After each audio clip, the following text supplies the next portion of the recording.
I had talked to some of the nurses about how I felt. I had talked to the other pediatricians that had rotated through about how I felt.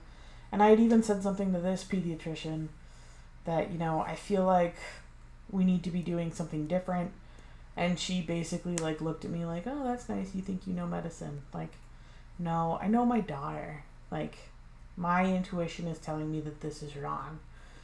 And it's really, really hard when your baby is hooked up to all this garbage in the hospital and the doctors won't listen. Inside of the city, the people are crazy, out of their minds, they ain't got a clue. We gone away, headed west for Montana, left family and friends, all I got now is you.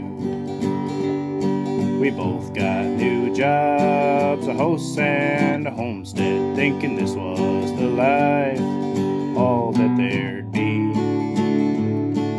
After our firstborn, you had to stay home. That's when the work got in the way for me. Well, I started FarmHopLife.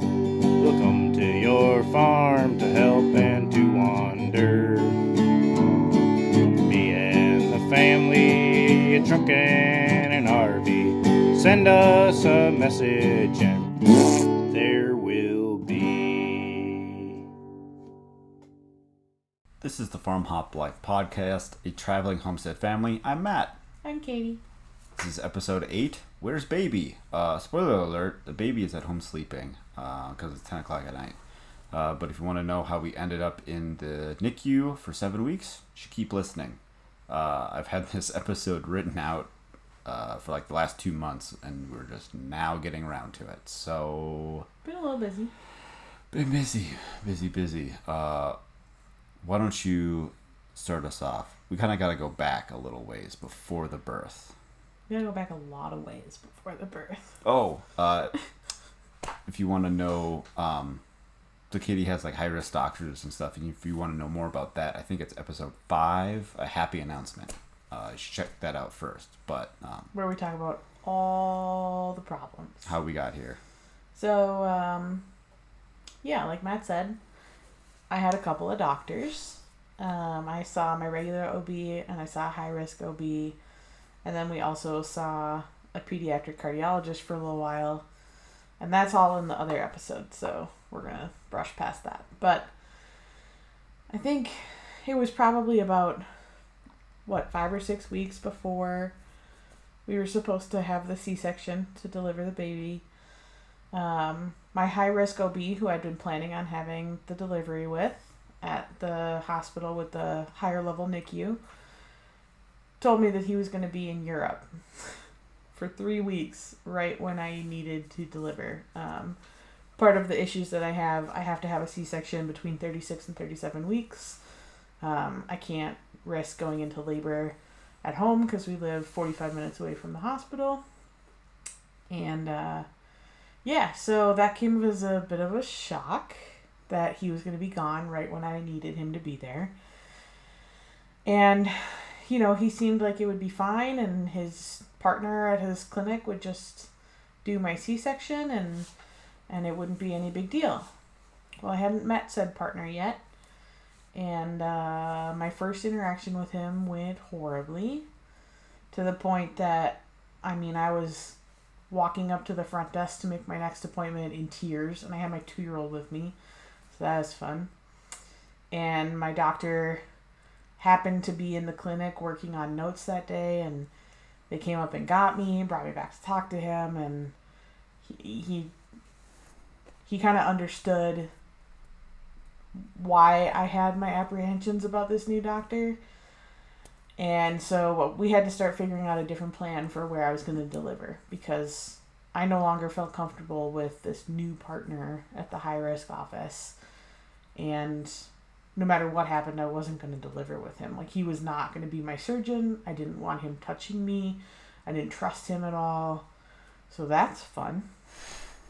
When you're already super stressed out and worried about everything. is all of a sudden like, I don't know where I'm going to have my baby. And I can't have it naturally. So... But that wasn't an easy decision to make either, because you were heavily leaning sucked. towards, I got to do it for the baby. I want to do it at the other hospital. Like at for the the high-risk baby. hospital, yeah. So my comfort zone, my place that I wanted to deliver originally is at the hospital that our son was born at. It's called St. Pat's. And with my OB, who's been my OB since we found out I had cancer 6 years ago. Like, he's my guy. I know his family. Like, we're good. I trust him. I have no hesitation about going into surgery with him. And then when the baby had, what's it called? With the heart? Oh, an arrhythmia. An arrhythmia. When the baby had an arrhythmia, it started to like sink in that I might not be able to deliver there. I might need to go deliver at the hospital with the higher NICU in case the baby needed extra help. And so even though it was out of my comfort zone, we had planned to deliver at the other hospital across town. Called Community. Because there's only 2 in Missoula you can choose from. And we're just lucky enough to have a level 3 NICU in town. So I pushed myself out of my comfort zone with my regular doctor and decided we were going to deliver at the better NICU in case the baby needed something. We didn't anticipate that the baby would need anything, but, we didn't anticipate that our son would be in the NICU for 10 days. So I had accepted we were going to be at the high-risk hospital and that I was going to have a doctor that I wasn't, completely stoked with. But now that I look back at it, the high-risk doctor is a pretty good doctor, so I would have been fine. But with him being out of town, I now had to figure out what I was going to do. And so the high-risk doctor talked to my regular doctor, and they kind of put some things together and came up with a plan that as soon as I hit 34 weeks, 34 weeks, I was eligible to deliver at the St. Pat's Hospital with my regular doctor where Milo was born, in my comfort place because the high-risk doctor wasn't even going to be in the country. So that was the plan that we had. That's what we ran with. And we went in to have the baby. And the high-risk doctor actually showed up at my C-section. Jet lagged. His flight landed at midnight from Amsterdam. And he got up at 7 a.m. to come to my C-section so that he could have the experience of being in a C-section with a patient that has had the type of surgeries that I've had. Just in case, he ends up with another patient like me in the future. So I think that shows his dedication to his job. He's kind of great. But, yeah. So we had a girl. Lila was born 3 months ago. We were totally surprised. We had no idea it was going to be a girl. I think my first words after, because Matt got to announce what it was in the operating room, they pulled my sheet down so I could see, and they pulled her out, and Matt says it's a girl, and I said, no way. Yeah. I think right before they pulled that sheet down, because we had thought it was a boy the whole time. I go, I think that's a girl.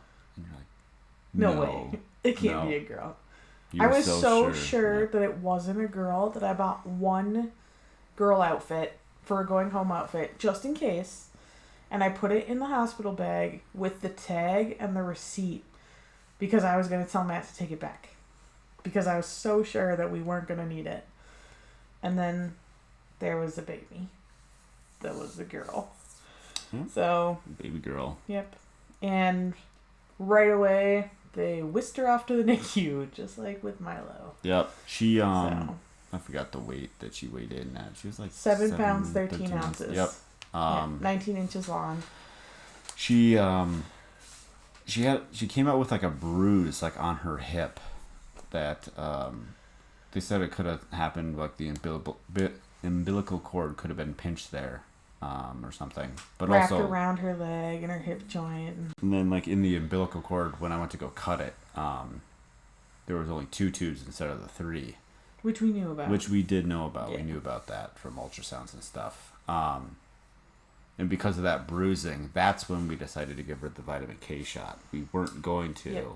but because of the bruising, we decided to give it. It's like one of those things that it's like a decision that you've thought about for months and months, and then you have to make a split-second decision on if this is something that's going to help or harm your baby. And Right. It's like, you know, I was still on the operating table, like, completely numb from the chest down, and they're like, you need to make a decision. What are we going to do? And I'm like... You left it to me. Yep. Like, I was like, do whatever you want to Yep. do. Like, I am clearly in no state to make a decision right now. So... yeah, they generally just give all babies vitamin K to prevent bruising when, like, 95% of bleeding. them... bleeding. When, like, 95% of them, like, never need it, so... But the bruising was significant. It was. It was pretty dark. Yeah. So she went to the NICU right away. She needed a CPAP and glucose, like, immediately. Like, her CPAP came off after, like, a few hours. The glucose stopped after, like, 2 to 3 days. It was hard to bottle feed and breastfeed initially. I mean, because she was getting basically sugar water through... She was already She was on an IV. Oh, okay. I was thinking the NG tube. Sugar water. Well, she had an NG tube, but the sugar water was through her IV, basically. Okay. So... Kept poking her foot, like, every 4 hours. She kept blowing out IVs every 20 hours. Yeah. So they kept putting in new IVs. And then they put the NG tube in. And... No, I guess the NG tube didn't go in for a couple days. But they put the NG tube in on, like, day 3 or 4. And she had her first feeding through it. And she threw up and there was specks of blood in it. That's right. And so then everybody lost their minds about why there's blood in her milk. And it was like little dark red... Like dried blood. Like dried blood in, like, her throw up. And it was really weird. Yeah. So then they stopped the feedings again and they put her back on the sugar water, and it was like 9 or 10 days of her just dropping weight like crazy because they weren't letting her eat, and they were doing tests and checking this and that, and finally decided that it was probably just the NG tube as it went in scraped something and there was a little bit of blood and it was fine. So then at this point I had been discharged from the hospital, obviously, and Matt was back at work, and we have a 2-year-old. Thankfully my mom is here. She ended up staying way longer than she planned. But she was at home with our 2-year-old and I was at the hospital. And I slept in a reclining chair in the NICU at St. Pat's because it's not a big NICU. They have 3 areas for babies, and it is what it is. Like, hotels in Missoula are ridiculous and there's nowhere for me to stay, and it's a neighborhood that you don't sleep in your car. So I was in a reclining chair in the NICU, which the nurses in there are amazing. And a lot of the nurses were actually nurses that we had with Milo. Mm-hmm. So, like, some people actually remembered us, and it was nice to be there with people that we kind of knew. Mm-hmm. But, so they had us trying bottle feeding. I had tried some breastfeeding, and Lilo just really wasn't going for it. Like, she wasn't getting the hang of it very fast. And so we were doing bottle feedings and then supplementing with NG feedings because she was only doing like 10, 15, 20 mils at a time, which isn't even an ounce. And if they weren't doing NG feeds, she was just dropping weight. So we waited 2 weeks until a speech therapist from the bigger hospital came over. And she evaluated Lila and said, hey, I think maybe she's going to need a swallow study, so we can see like how milk is actually going down her throat. And the whole time, the other hospital, the doctors had just kept saying like, you just need to give her time. Like, she's early. She just needs time to grow. She'll get more energy and start eating better. And turns out they were wrong. Waiting was pretty poor choice. So, St. Pat's, like, from just 2 years ago, they had, 2-3 neonatologists? Yeah, they rotated through. They weren't employees, but they rotated through. And, surprise to us, this time around, they had 0. They have pediatricians in the NICU. Which is not the same at all. And so they one of them in particular felt like she could like fix Lila, like we can get her to where she needs to be. It was more like it had to have been like a pride thing more than what's best for the baby, because it was no person in the right mind would make the decisions that she did. Right. And like, I had talked to some of the nurses about how I felt. I had talked to the other pediatricians that had rotated through about how I felt. And I had even said something to this pediatrician that, I feel like we need to be doing something different. And she basically like looked at me like, oh, that's nice. You think you know medicine. Like, no, I know my daughter. Like, my intuition is telling me that this is wrong. And it's really, really hard when your baby is hooked up to all this garbage in the hospital and the doctors won't listen. And thankfully we kept talking to that speech therapist from the bigger hospital, and 20 days after Lila was born, she got transferred to the bigger hospital. So that was a surprise in and of itself, because they said, yeah. let's do the swallow test. And we're like, all right, cool, let's do the swallow test. And they're like, all right, pack your stuff, go. And we're like, what? And like, oh yeah, if you're going over there to do the swallow test, you're not coming back. Oh. But at that point, we're like, all right, yes, whatever, screw this place, because like, yeah, we were frustrated. with him. Like, well, I guess because we had actually talked the night before. Yep. How do we switch hospitals? Yeah. Like, how do we tell them we want to move? And so it just kind of got easier from there, but it was still, I don't know, it was really weird. What was really weird was they sent a transport team to come pick Lila up and drive her 3 miles across town in this spaceship thing for NICU babies. It's weird. I was not there for it, but there was 2 NICU nurses and 2 EMTs, and they threw her in an ambulance and hooked her up to all this stuff. And so we drove over to the bigger hospital at like 9 a.m. and I got there in the afternoon. Yep. Matt got there later in the afternoon, but like, we got there, got Lila put in her room, I got all my stuff situated, and right away a social worker came in to talk to me, and she's like, what are you doing? Like, how are things? And when she heard that I had been sleeping in a chair at the other hospital, she's like, all right. For 2 so weeks. I'm going to call the Ronald McDonald House, which is across the parking lot. She's like, normally they don't process applications after like 2 p.m. or something, but I'll call over there, because it was already like 1:30. She's like, I'll call over there. We'll see if we can get you sorted. And she's like, is there anything else you need help with? And I'm like, yeah, I haven't figured out Lila's health insurance yet. Like, it just has been a cluster, and like waiting to hear back from the state about if she qualifies for state health insurance, and the kind of headaches you need when your baby's in the NICU and you're not sleeping.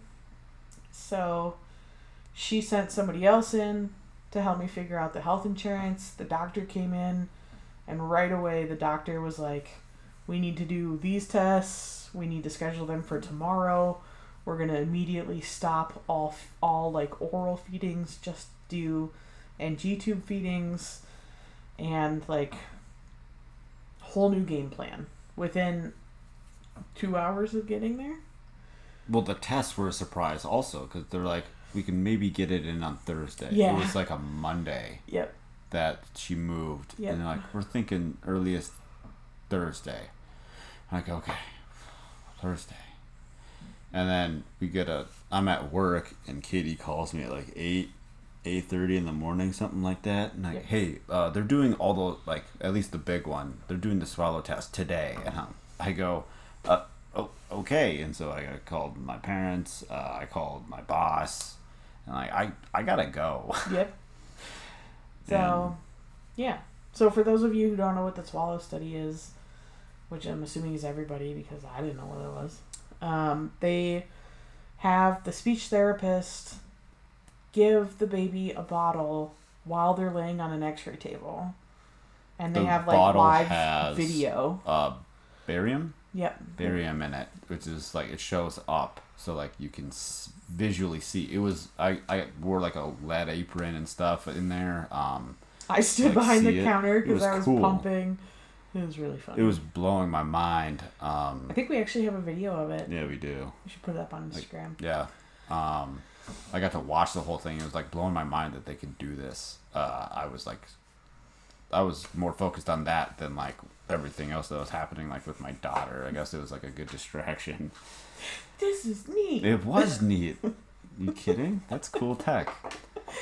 But first sip of the bottle, she failed like right away, and so they tried like a thicker milk, and she failed that too. And you could actually see on the X-ray that there was milk going down her esophagus. So she was basically aspirating milk into her lungs, which is, not recommended. And it can lead to lung infection, pneumonia. Yep. Things like that. So if you do that too much, it can be pretty bad. Although I did learn from the NICU doctors that something super weird happens if the baby is just having breast milk. It's like if you swallow water or get water in your lungs can absorb and filter out the water. Your lungs can do the same thing with breast milk. So as long as it's not too much, the baby can absorb that and filter it through their lungs. And it won't cause pneumonia. But if there's any sort of formula or anything added to the milk, that's when you have real big problems with pneumonia. Because she was getting fortified bottles. Well, of course she was, because doctors. And the weight, like they were just freaking out about the weight gain, which she was eating like crap. But she did lose like 17% of her body weight, and once they get above 10%, they start to freak out. So it was a lot. She lost a lot of weight. Yep, she lost a lot of weight. But, you don't let a kid eat. She's going to lose weight. Yep. Anyways, so she failed the swallow study, and then they also did an ultrasound of her abdomen, and that was all clear. And then they did, I think it was actually the next day, Wednesday, they did an echo of her heart. And that shows PDA with PFO, which is super, super common in infants, especially when they're born early. There's like this little hole when the baby is in utero that stops fluid, or it bypasses the lungs. Heart or something. Something about fluid going into the lungs. When the baby is in utero, the hole is open so fluid can go in there. And when the baby's born, the hole closes so that fluid doesn't go into your lungs. And the holes aren't completely shut. And that's totally normal, but we still have to have a follow-up with the pediatric cardiologist to make sure that it does shut. And the only reason that we know that it's even a problem is because she had to have an echo. So, yeah, so more doctors later in the year. Mm-hmm. Woo!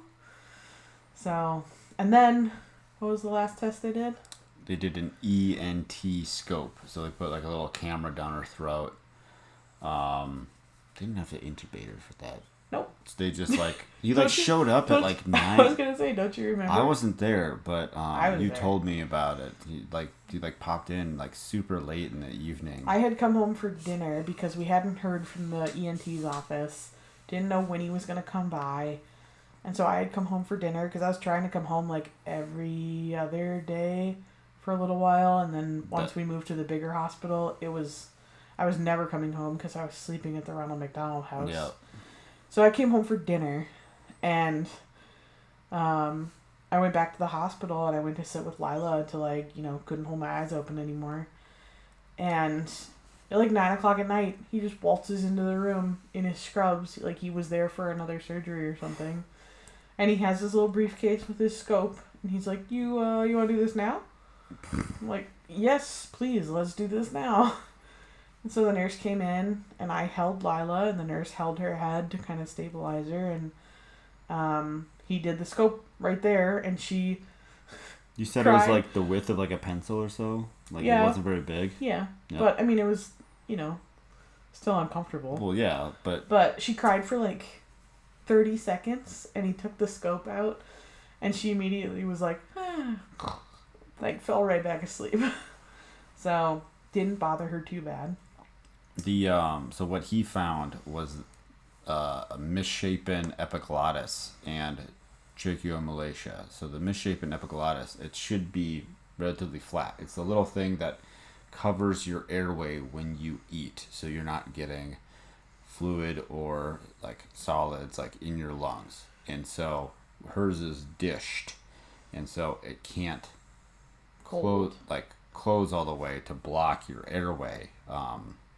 And we were told like that would still be the case even if she was full term. She would still have a misshapen epiglottis. Yep. And then the tracheomalacia was what was that? The stridor. The stridor, yes. It was making her squeak. And there's like something up against like her vocal cords. There was tissue that was falling down onto her vocal cords, and so when she would breathe, she would make this little squeaky sound. We probably have like 100 videos of it. Probably, yeah. But turns out Matt and his brother made that squeaky sound when they were little too. For a long time. We never got it fixed. So maybe it's a family trait. Maybe. Everybody's just gonna have squeaky babies. Yeah, my little brother, he had well, not just the tracheomalacia, but like my mom thinks that like we were talking about the symptoms with Lila, and he had like basically the same thing for like the first 2 years of his life, and like never got it fixed. Which is crazy. It is crazy. But so the ENT said that he wanted to give it a couple of weeks to see if by chance not having oral feeds and being on that's the other thing. She got put on basically baby Prilosec for acid. So not having acid coming up into her things that would throat. irritate it. Yeah. Yeah. And she was sleeping on this giant wedge pillow. That looks so stupid. So. They literally put her in a cage. So like when you're on the wedge, like obviously you can slide down, you can roll off to the side and whatever. And she was like in a straight jacket. It literally looked like a straight jacket. It had Velcro on it plus a little D-ring strap that you hook her up to, and it was so weird. It was super weird. Yeah, the first night I walked in and she was in that cage thing was kind of startling. Oh, yeah. Because I didn't know that they were doing that. The F is this? Yep. So, like, she went from being in, like, a bassinet thing in, like, looking, like, relatively normal to being on this big, giant thing with all these cords and... Yep. That was the minute that I was like, all right, we're in the NICU. Like... fully in the NICU. Yep. So, but yeah, so we waited 2 weeks, just kind of bided our time. She wasn't allowed to try to eat. All of her food came through an NG tube. And so I would sit with her while she ate so that she got the sensation of like being with me holding her. Matt would come up and hold her, when he had time.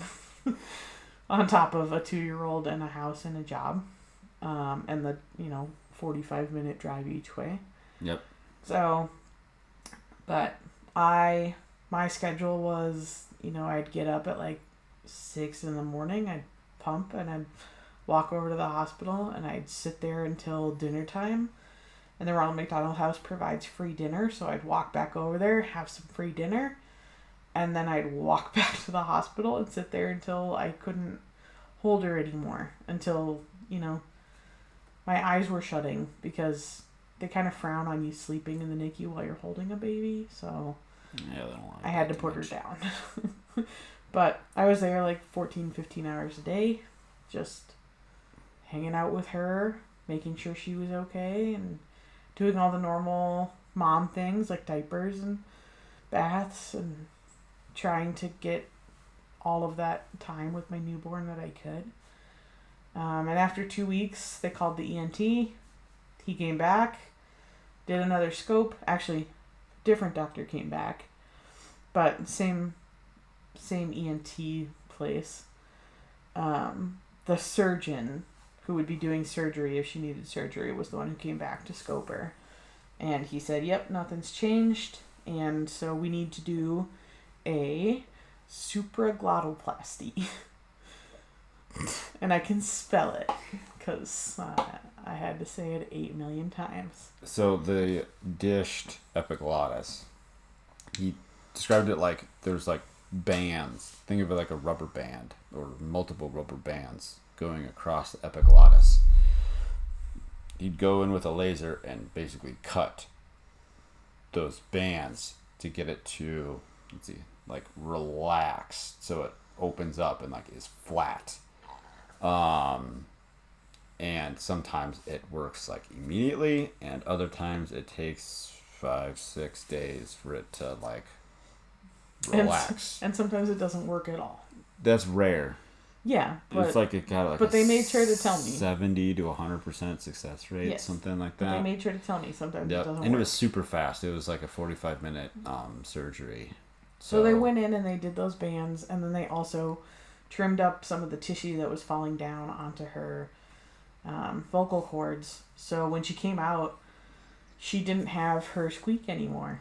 We didn't have a squeaky baby. It was weird. She like you had to like check if she was breathing. Yeah.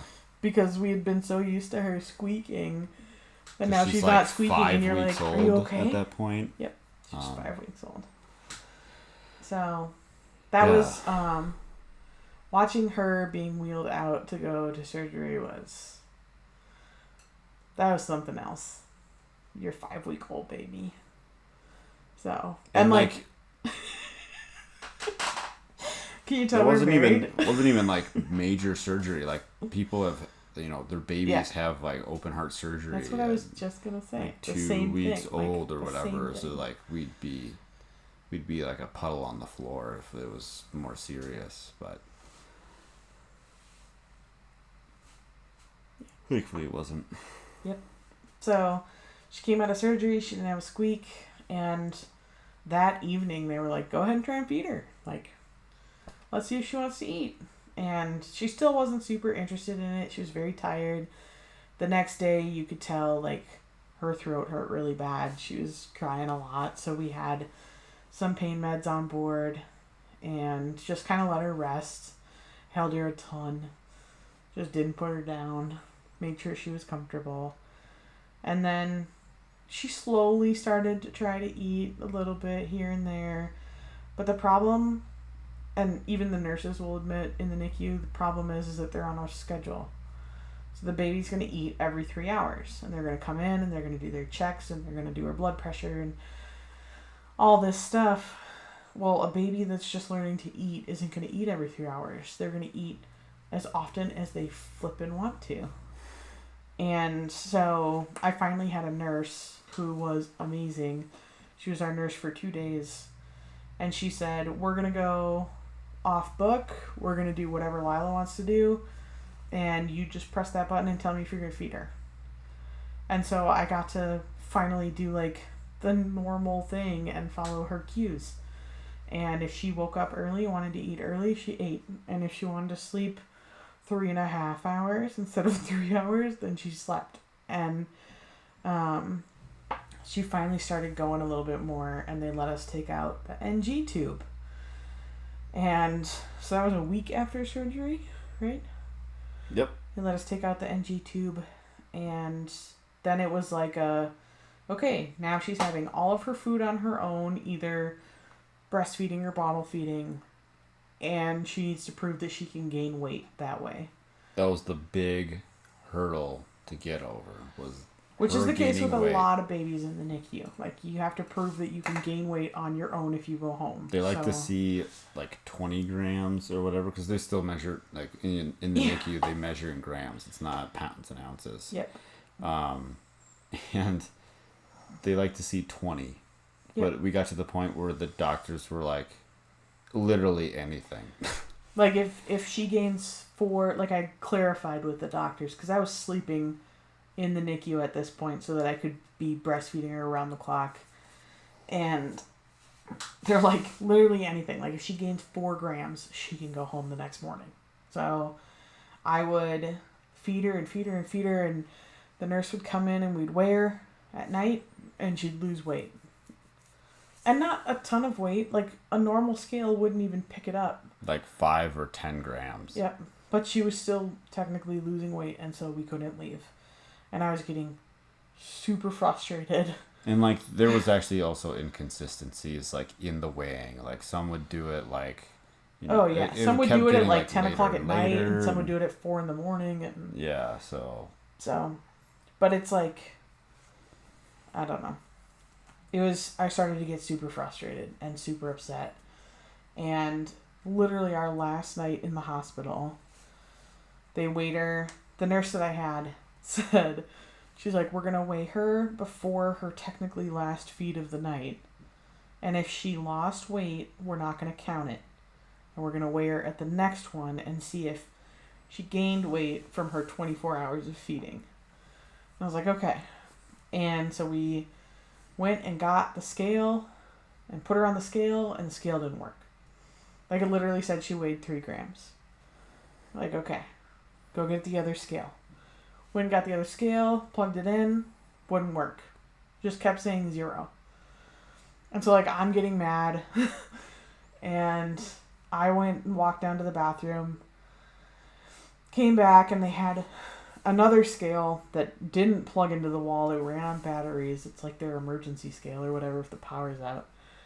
And they put her on that scale, and it said that she lost 20 grams. And I was livid. Like, it was 1 in the morning or something, and I was just so mad. Like, I felt like she was eating really well. She was doing really good. Like, I just wanted to go home. I hadn't seen my 2-year-old consistently in 7 weeks. Like, I was done. I was ready to be done. And there was a gal who worked at the front desk overnights that was in there helping with all the cluster with the scales. Sorry, swearing. It made me mad.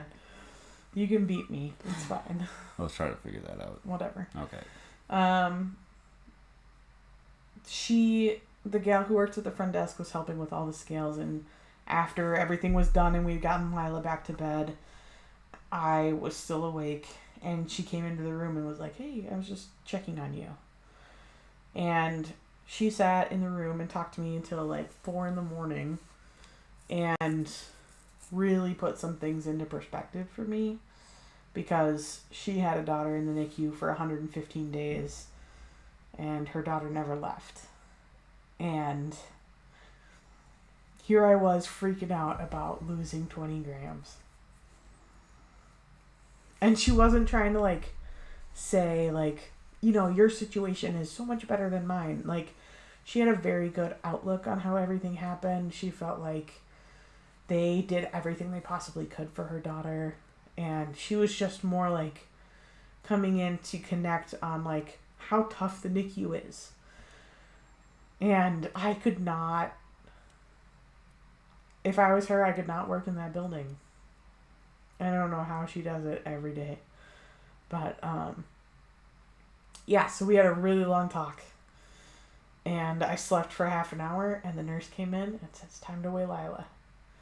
And Lila gained weight. And we got to go home. Literally the next day at like 3 p.m, we got to go home. So. That's, Why am I crying? because it was 7 weeks of our lives wrapped up in hospitals. It was such a blur, like... It feels like it was last year for me already. Like, it Yeah, feels kinda, like so it's kind long of a ago, blur. and it's only been 5 weeks. No, it's been more than that. We've been home Like for 6 just as long weeks. as we've been in, so... Yeah. So. It still feels like a long time ago, but at the same time, it's not that long ago whatsoever. No. There was other, but like a bunch of other stuff, like Milo could not be in the NICU with us. It was just Nobody could. Just Kaitie and I. So it would be like one of us would have to be in to hold Lila. We'd bring him to like this glass door that he would be on the exterior of with the other parent, and like. And that's how say he met hi. his sister. That's how he met her, and for the first time he met her, he was just like, "What's that? Can we go play at the park?" And so we tried. It was, to be fair, we went on a hike. Rocks yeah, and like it was hot already. You know, he had gone on a hike and he like didn't sleep. Okay, so, that was like the one good point of being in the hospital all summer. This summer in Montana was horrendous heat-wise. And I was chilling in my air conditioning all day, every day. Because the air conditioning unit for the hospital was literally right on, like... It was just a nice little hum. On the roof, like a constant above Lila's room the whole time.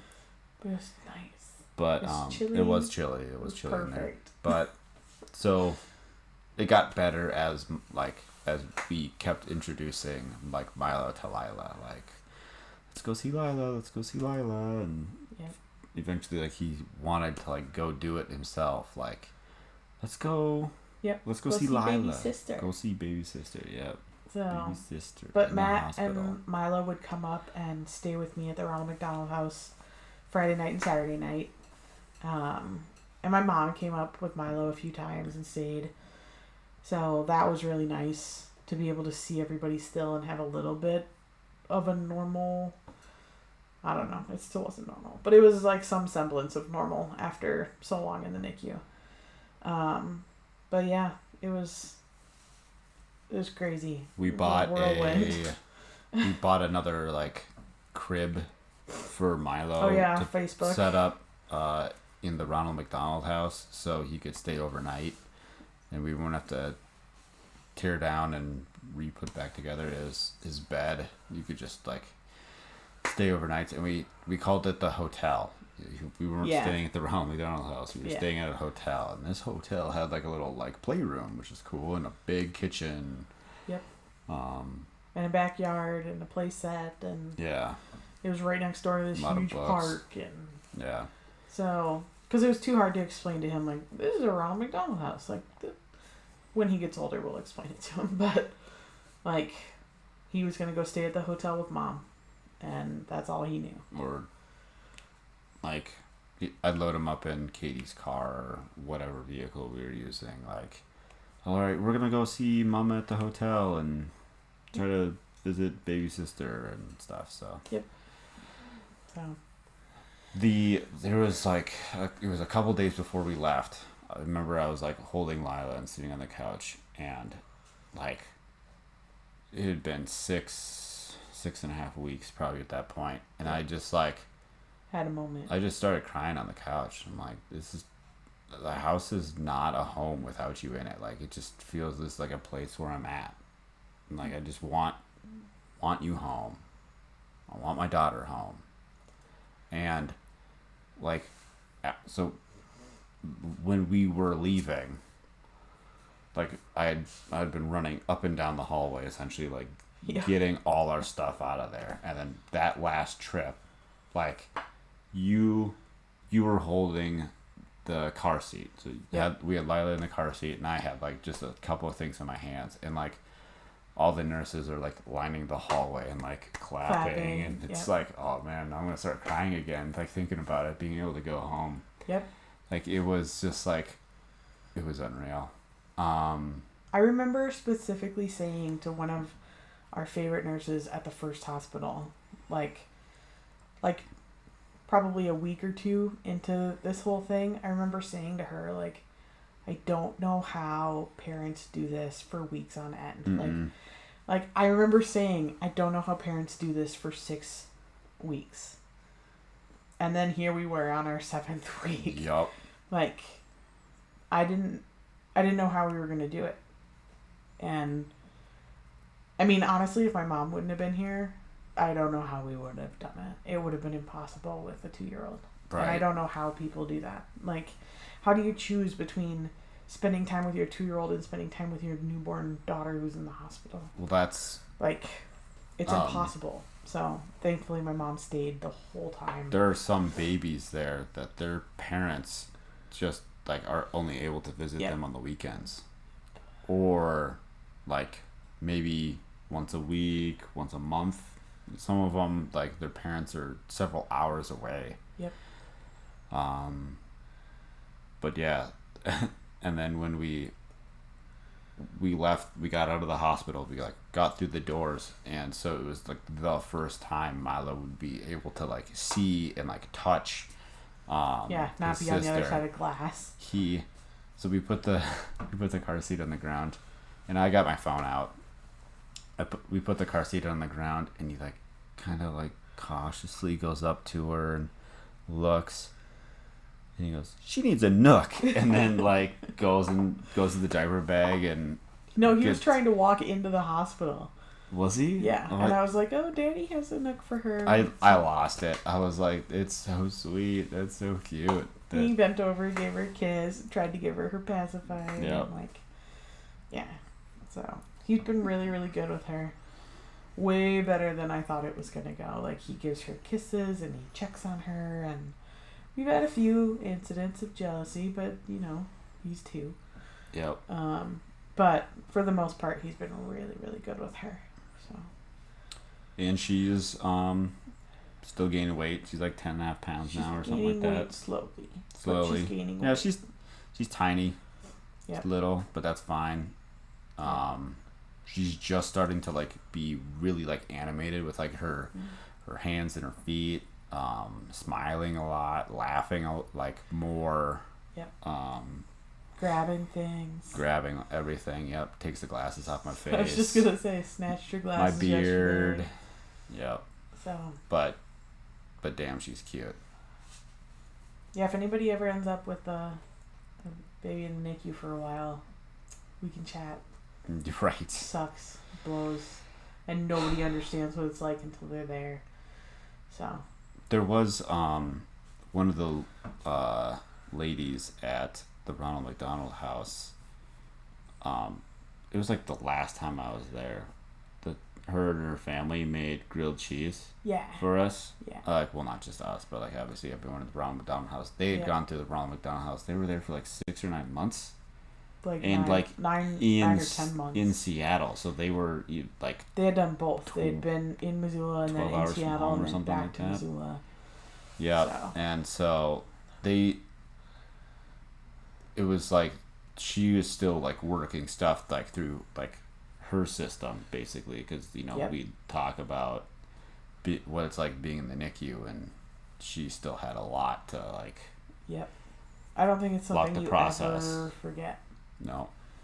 So. And one thing that we talked about was like, we would like to give back in that when we go travel, like, we'd like to also, like, make meals for people in Ronald McDonald House's. We should honestly do the grilled cheese thing, because that was like your favorite meal. That was of the whole time. It was like grilled cheese, really good tomato soup, and salad. I told the guy, I was like, dude, nice work on the tomato soup. Like that's awesome. And he's like, thanks, but it came from a can. I'm like, you could have lied. Like it was really good. It was really good tomato soup, but I'm not a tomato soup guy. But like, to just have that, like, it felt like a home cooked meal. Yeah. They made a lot of grilled cheese sandwiches. But like instead of most nights at the Ronald McDonald House, it'd be like somebody bought Jimmy John's, Domino's, somebody bought Domino's, KFC, and it's just like this is not. I mean, I appreciate that they provide dinner because I wasn't about to figure out how to make dinner, but that's being really able not. to sit down and that's have not really my cheese, diet. Is Domino's. I mean, you don't eat grilled cheese all that much either, but right. But like the kids liked it. Milo ate some. Yeah, you tolerate it. So, but yeah, if you guys have any questions or comments or I don't know, I feel like we covered a lot of stuff in 50 some minutes. We rambled. Did we ramble? I feel like we rambled. That's all right. We're processing. Processing. Yep. That's what it's This called. is the debriefing or something. Yeah. So, I don't know. Was there something else that did we cover it all? I think we did. I think so. That's all of our garbage. All of our garbage. It's all of our garbage. So thanks for watching, everyone. Please leave a comment, like, subscribe. Most importantly, share this video. You can check us out on Fountain FM podcast player. You'll love it. You get paid in Satoshis on Lightning Network. It's like little bitcoins. Little bitcoins for little babies. Yep, and you can support you're ruining it. Kidding.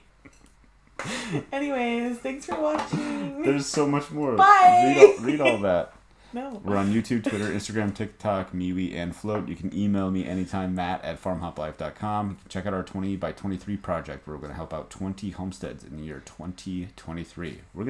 That's going to be our next episode. Okay. 20 by 23 project. I mean, We've there was never like talked a about 4 or 5 month gap between this episode and our last one. I know. So we got to talk about that sooner than 5 months from now. I know. We got a lot to catch up on. So yeah, you can check that out. FarmHopLife.com/20x23. I'm always looking for new people to interview if you want to come on to talk about homesteading, farming, food security, homeschooling, regenerative agriculture, alternative building methods. Hit me up, FarmHopLife.com/guest. Go feed yourself. Bye. Inside of the city, the people are crazy. Out of their minds, they ain't got a clue. We gone away, headed west for Montana. Left family and friends, all I got now is you. We both got new jobs, a house and a homestead, thinking this was the life, all that there'd be. After our firstborn, you had to stay home. That's when the work got in the way for me. Well, I started Farm Hop Life. We'll come to your farm to help and to wander. Me and the family, a truck and an RV. Send us a message and there